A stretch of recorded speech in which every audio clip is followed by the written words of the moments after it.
I've been noticing in my work over and over how the walls that keep us from feeling connected in our world are layers and layers of resistance, of showing constricted emotions over and over.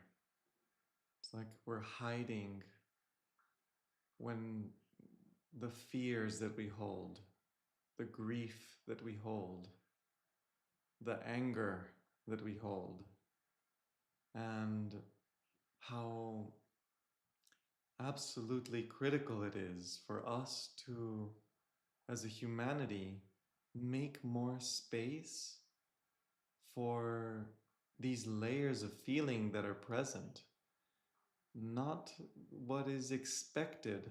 It's kind of like we live in a world in which there is so much repeated language. The way people say good morning, the way people say good evening, with the way people ask how it's like how are you, and then the responses that are there. This language and this structure does not make space for the well, essentially a lot of the language is creates a relationship with the parts that are stuck to be things and nouns. I there it's like my depression, my or that is really hard. It's a thing. And that makes it difficult to be able to essentially presence it, which is what part of what's necessary, as something that's living and breathing. And the moment that that is hard can include that there is a living experience that is happening. When we watch something happens in our lives, when whatever may be happening, we see something in the news, we something happens in our work or in our family or whatever it is, something gets pinged, and then there is there's a hardness, there's something that feels heavy but that doesn't move. What what do we need to do in order for that to actually move?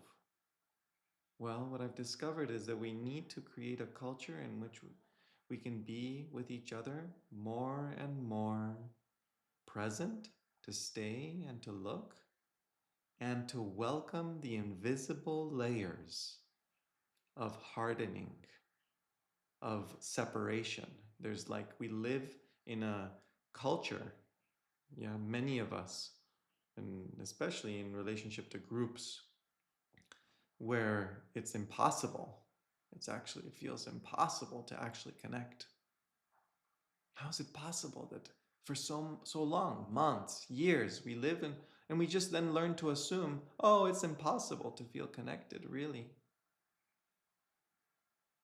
And so this is part of what it is that I see in my work, and that I long to create and to be a part of relationships in ways of being able to really be present, to break through those habits of those structures and to make intentional spaces where we can learn to actually be present and be like, oh yeah, that thing that I'm saying, that's like that culture, for example, right now, as I'm naming the repetitive sense of separation, I can relate to it, that repetitive sense of aloneness. If I make space, it's like, I feel sadness about walking like that, about talking like that, relating like that. I feel sadness. But then as I allow the sadness to actually be more present, and you can see it and feel it a little more, it starts to wake up the permission and the space for others to also wake up to that feeling. And that very pulsation of feeling is what's missing. the hardness. Like life is made of flow. Aliveness is made of flow. It's not made of hardness, yeah, of stuckness, of stagnancy. Stagnancy rots, and it rots into depression. It rots into, the specific places where we really get stuck in these ways, or into a hardness that is more on the more manic side of things, and making sure that the stress culture and the this and the that and the feeling in cities of like people just go, go, go. And then we walk past suffering over and over and over. It's like, oh, maybe what we need, this is part of my sense, what we need is a culture that starts to actually bring the feelings of whatever it is that's actually present online more and more.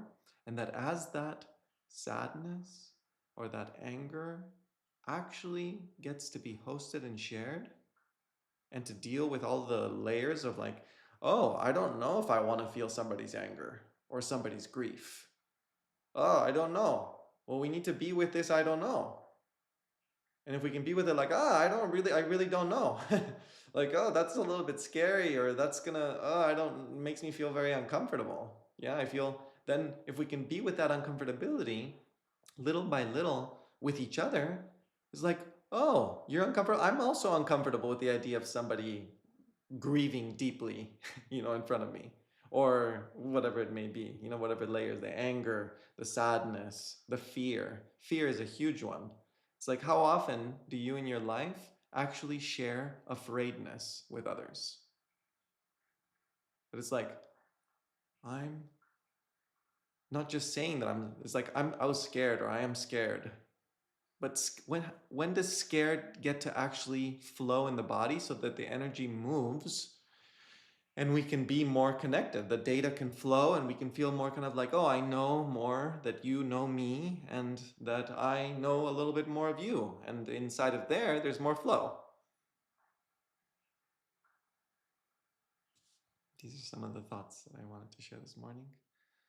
I hope that, yeah, I hope that you are well, wherever you are. And thank you for listening.